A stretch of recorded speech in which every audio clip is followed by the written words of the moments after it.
Hello everybody. This is the first video in this series of Introduction to Microsoft Excel with Applications in Chemical Engineering.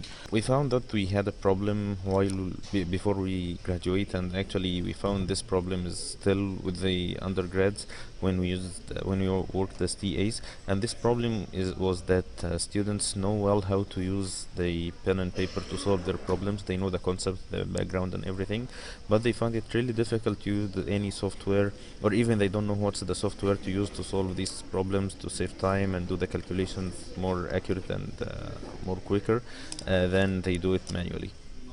And that's why we found it's really important to introduce this software and to know how to use this software to solve your problems. And the ultimate goal of this course is actually to really love this software and know that it's gonna save you a lot of time and solve your problems really accurate and really quickly.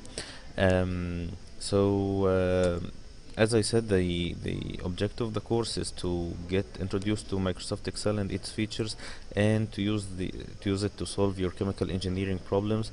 And you should be able to build your own Excel sheet and do the calculations that solve your problems. And we are going to cover different topics in this course, which will start with basics, and these basics will be really useful to even non-engineering students. Just an introduction to Excel and knowing what's the layout of the Excel and what's going on there. And we're gonna apply most of these stuff that we're gonna learn in the introduction in the chemical engineering problems like thermodynamics, chemical reaction engineering, material energy balance, fluid mechanics, phase equilibrium, and mass transfer.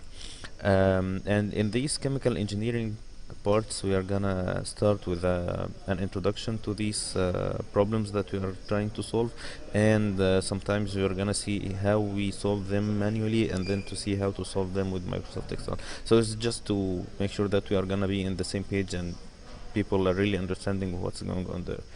Um, Another really important thing to keep in mind is what's the equation. Um, and it's really important to know that the equation is just a description of a phenomena that's happening, or maybe one equation or set of equations, just to describe this equation and how it behaves. And one important or really famous equation is the ideal gas law, which is the PV equals nRT. And it's really just showing that there is a relation between pressure, volume, and time, and I mean temperature, and that any parameter change can affect the other two parameters. And using this equation, you can predict what's gonna happen in the system if you change any one of these parameters without doing the experiment. So you just apply the change to the equation and then calculate and get the behavior of the system.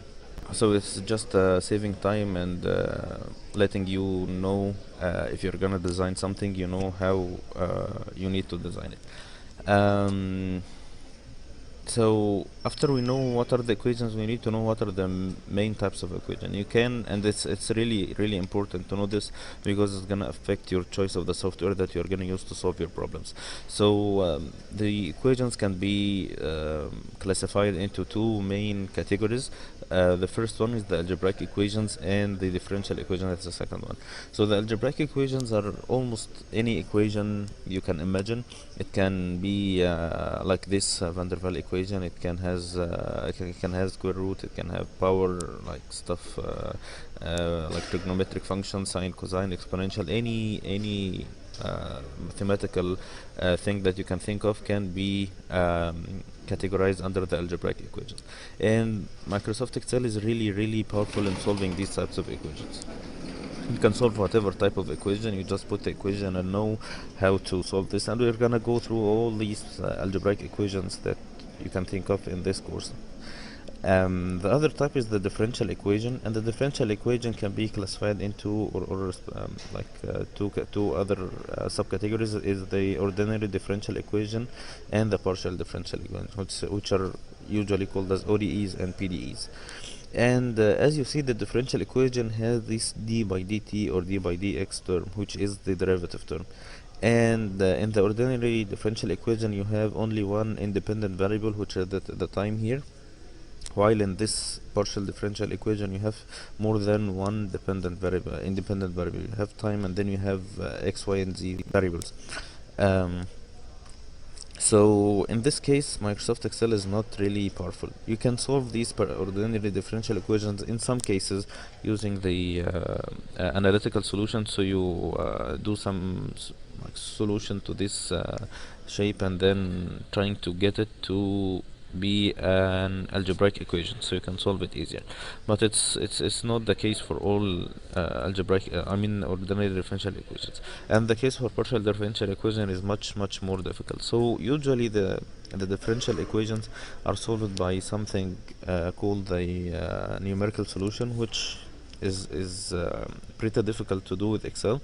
And in this case, it's better to use some other software like MATLAB or Mathematica or whatever software, because these software have the built-in modules that can solve these types of equation really easily and really quickly. And we are gonna show like this equation at the end of this course in the 2 or 3 last videos. We're gonna show how to use Microsoft Excel to solve this type of equation with Excel and with MATLAB, and see how it's really easier to use MATLAB. So it's really important to know the limits of your software and know when shift from this software to another software that can save you much time.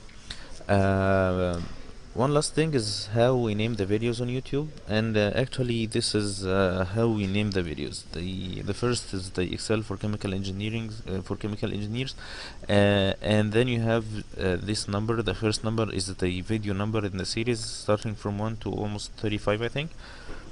And then you have the section number, the section name. And then we have the number of the video in this section. So each section will have its own number. So if say for instance you have 9 videos in the introduction, so this will be 1/9, and then 2/9, and then after we are done with the introduction, we'll start with, say, thermodynamics. It will be thermo 1 over something. So it's just to make it easier for you to search for the video that you're looking for without getting confused. The course notes are available in the download link that's available in the video description, and I recommend that you download this course notes and check it. It almost has all the information that we are showing here in this videos, and you can use it to save you some time. And that's all for today, and we'll see you in next video. Bye bye.